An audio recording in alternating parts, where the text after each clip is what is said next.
Olá, meus amados do Facebook e também do YouTube.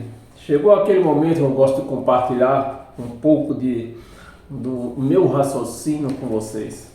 Porque não tem coisas melhor do que você seguir, planejar a sua vida com raciocínio e não a deriva. Nós não podemos andar à deriva. Nós temos que andar sobre o nosso raciocínio.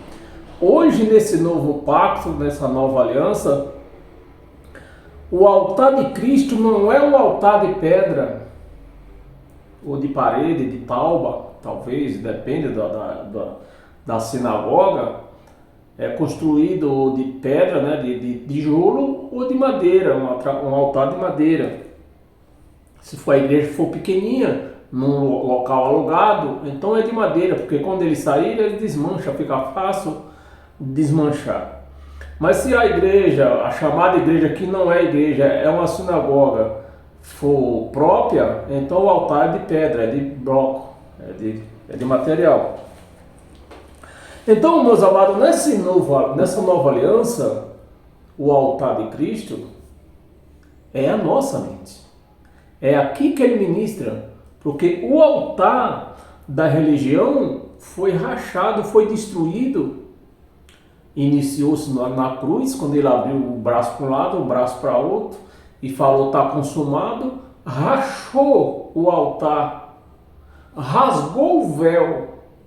Então ali se deu início. E por conta do povo não ter entendido, até porque era profecia também, eles não iam entender mesmo, no ano 70, aí acabou tudo. Aí foi derrubado o altar, foi derrubado o véu, foi derrubado o templo, foi desinstituído o sacerdote, então acabou tudo. Não há mais religião. Não pode haver mais religião. Para Deus não há mais religiões.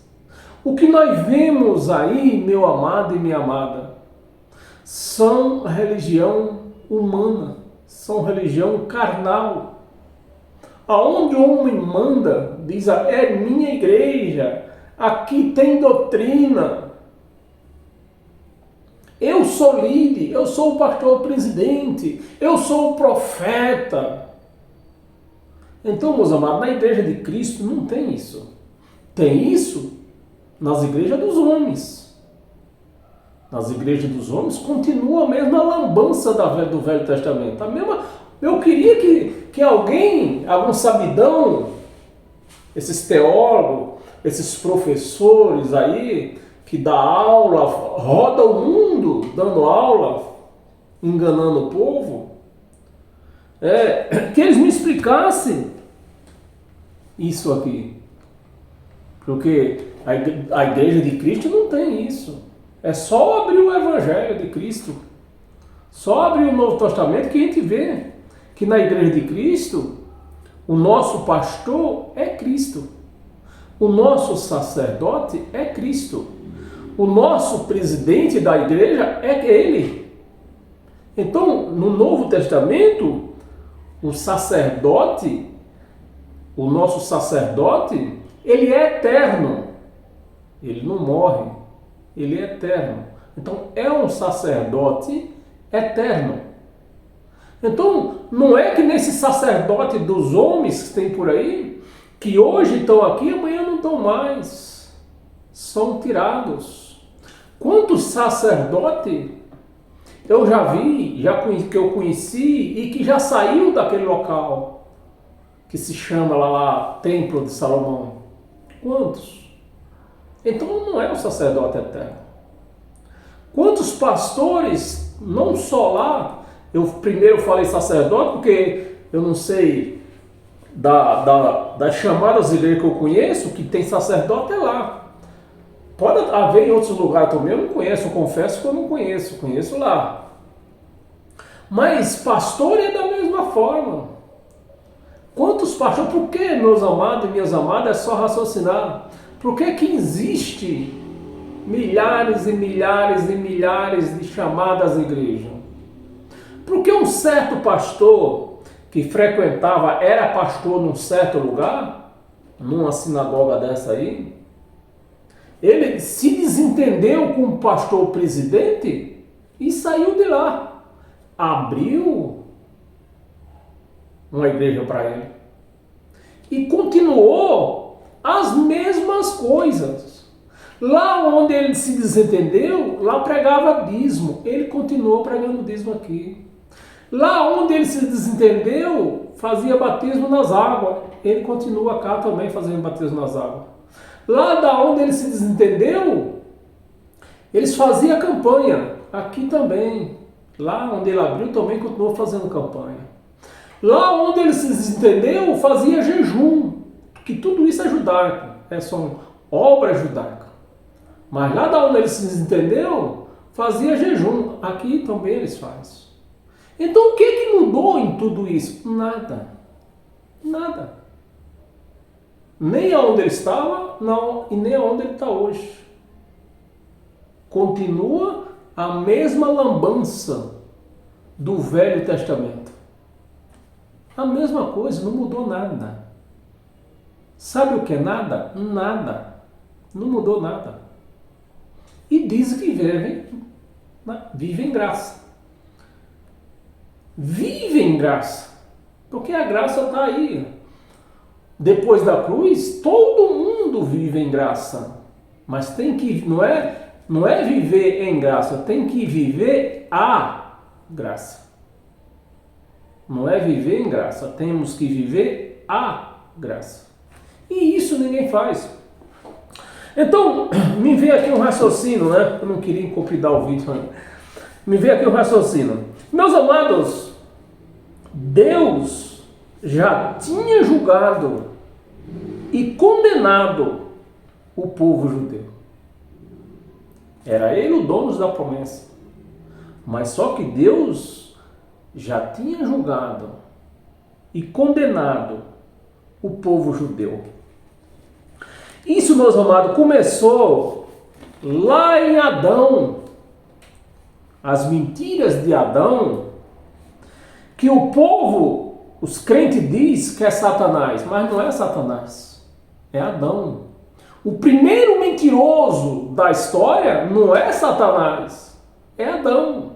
Então o pai da mentira não é o Satanás que nem os crentes diz, é Adão.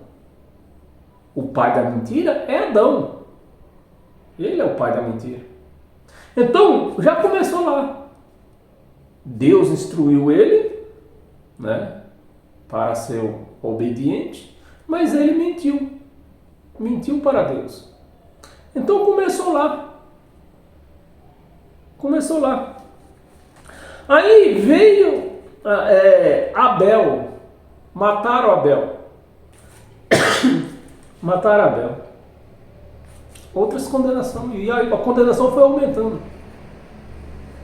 Aí veio a traição dos filhos de Jacó, que cornearam Jacó.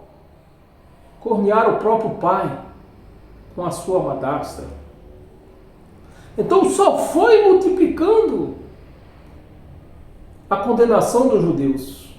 Aí começaram a matar profeta, né? Deus levantava profeta, matava. Foram matando profeta, era Deus levantando profeta e eles matando os profetas. Só condenação.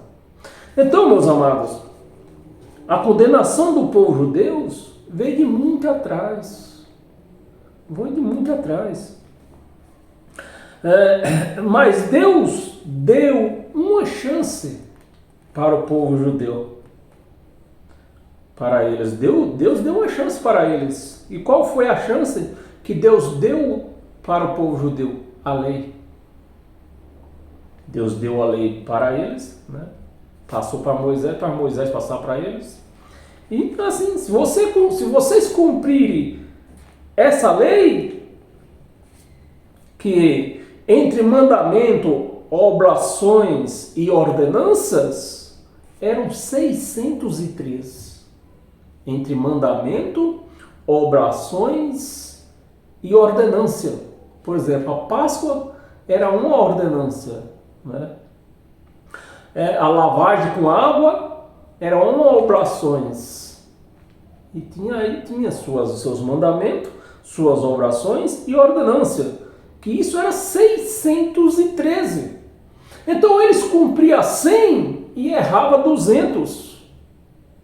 Então não tinha como eles cumprir. E era a única chance deles. Se eles tivessem cumprido, meus amados, essa lei, Deus tinha perdoado eles. Mas eles não cumpriram a lei. Nunca cumpriram. Por a lei ser muito difícil, eram 613, muito difícil de um ser humano cumprir.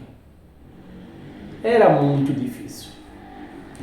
Aí, por conta disso, por conta deles não ter cumprido, né, condenou, julgou e sentenciou. No ano 70, os judeus foram sentenciados. Ele já havia julgado, condenou. Não, vocês vão pagar. Vocês vão pagar pelo sangue de Abel, pelo sangue dos profetas. Até Zacarias, vocês vão pagar. Vocês vão pagar por todo esse sangue que vocês cometeram. Pelas traições, vocês vão pagar. E condenou e sentenciou no ano 70. Já vou repetir, mais de 3 milhões de judeus foram mortos. Fora os que foram dispersos, os que fugiram. Então, meus amados, aconteceu esse fato e os crentes não enxergam. Os crentes não enxergam isso. Por Deus ser muito misericordioso, nos deu a graça. Deus nos deu a graça pela sua misericórdia, porque o mundo não merecia. Os judeus não mereciam. Ninguém merecia a graça que Deus deu. Ninguém merecia. Mas Ele deu. Ele quis assim. Eu vou dar a graça para vocês, que eu sou misericórdia. Vou provar para vocês que eu sou misericordioso com vocês. Não vai haver mais julgamento com vocês. Eu já cobrei o sangue dos profetas que vocês mataram. Mas como eu sou misericordioso, agora eu vou dar uma graça para vocês viver essa graça. Por ser muito difícil, né? Misericórdia deu a graça. Por ser muito fácil, aliás, né? Por ser muito fácil, os crentes não conseguem entender e aceitar.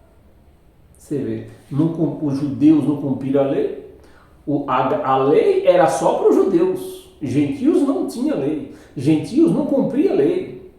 Gentio não tinha lei para cumprir. Era só os judeus. Mas a graça veio para todos. Quando a graça veio, foi para todos. Foi assim que ele quis. E quem é o homem para dizer que não? Os crentes por aí dizem que não. Principalmente os nossos irmãos adventistas, eles dizem que não. Então, por a graça ser muito fácil, os crentes também não aceitam, não acreditam. Não acreditam. Né? O que eles fazem? Mistura lei com graça, né? Para ficar um pouquinho mais difícil. Né? A lei era muito difícil. A graça, muito fácil. Então vamos misturar um pouquinho de uma, um pouquinho de outra. Não vamos deixar muito fácil, mas também não vamos deixar muito difícil. Né? Mas não foi assim que Deus quis. Deus não quis assim. Eu vou dar a graça para vocês e vocês vão viver graça pura. Mas os crentes não aceitam porque é fácil demais. É muito fácil viver graça. Viver em graça é muito fácil. Os crentes não aceitam. Aí tem que misturar com lei. Né? Então eles misturam lei e graça. Mas não foi Deus. Deus não quis assim. Mas Deus não quis assim. Essa mistura. Ou você vê que na lei tinha que cumprir os 613, não podia falhar um. Já na graça, tem que viver a graça pura. Não pode misturar com a lei. Os crentes não aceitam. Os crentes não aceitam mesmo. Morrem sofrendo, criando vagabundo, porque esses povos que eu tenho, esses chamados pastores são vagabundos, vivem às custas dos outros, dos coitados inocentes que não entendem a palavra. Eu falo, eu rasgo o verbo mesmo. Então, por a graça, isso é muito fácil. Os crentes não aceitam. Não, nós vamos misturar com a lei. Vamos misturar, vai ficar um pouquinho mais difícil. Né? Mas o que é que Deus quer? Graça pura. Tem que viver graça pura. Porque isso custou caro. Custou o sangue do Filho. Mas tem que viver graça pura. Os crentes não querem viver.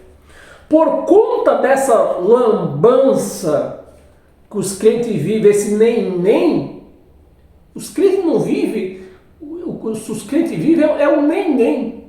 Nem graça, nem lei. Nem graça, nem lei. Aí vive aí essa lambança de nem aí, que eles chamam de religião. Acha que agrada a Deus com esse nem deles aí. Um pouquinho de um, remédio de um, remédio de outro. Remédio de um, remédio de outro. Não foi isso que Deus quis. Eu vou dar graça, vocês vão ter que viver graça pura. É para viver graça pura. E nesse nem que eles vivem, estão condenados.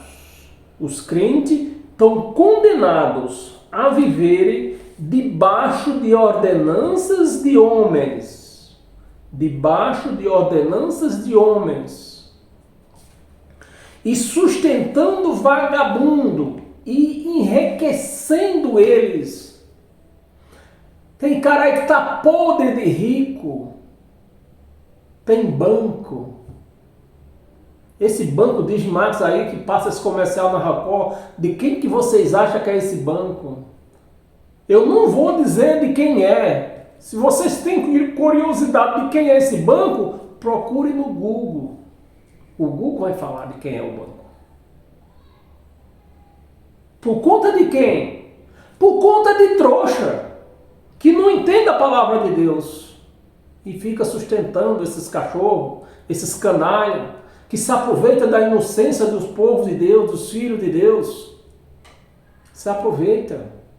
Aí fica enriquecendo aí, viajando, comprando mansões, comprando avião, comprando empresa, comprando fazenda. E esses canalhas, filhos de uma égua, ainda diz que imita Jesus. Faz isso porque eles imitam Jesus. Não quer usar coroa de espinho, não quer levar frechada nas costelas, não quer ser cuspido na cara, não quer viver solteiro porque Jesus não casou. Então, pelo menos eles podiam escolher viver solteiro. Eu me casei e não entendia nada, agora eu sei que para mim imitar Jesus eu tenho que ser solteiro, dá sua mulher para mim então, seu desgraçado. E vive e seja um imitador de Jesus. Já que você disse que quer imitar, nós somos imitadores de Jesus. Você que é mulher, que quando você entrou num açaprão desse aí, você não entendia de nada, e você quer imitar Jesus, dê seu marido para sua vizinha. E seja solteiro igual Jesus. Vocês são mesmo uns canalha. Vocês são uns canalha. Vocês que dizem que querem imitar Jesus. Jesus andou de jegue. Vocês andam de avião. Para ir no banheiro vocês vão de avião. Às custas de quem? Às custas do povo de Deus. Os coitados. Que não entende a Bíblia. Lê, mas não entende. Aí quando aparece alguém que prega o evangelho limpo para eles, não aceita. Não, isso aí é muito fácil. Isso aí é coisa de Satanás. É assim que a igreja de Deus vive hoje. enganadas a ponto de dizer que o Evangelho de Cristo é coisa de Satanás. Aonde que nós chegamos, meus amados? Para você ver aonde que nós chegamos. Bem, meus amados, era esse raciocínio que eu tinha para vocês hoje, compartilhar com vocês. Desejo que Deus abençoe todos vocês com todas as sortes de bênção em toda a área da sua vida. Amém? Graça eterna a todos. Amém? Até o próximo encontro.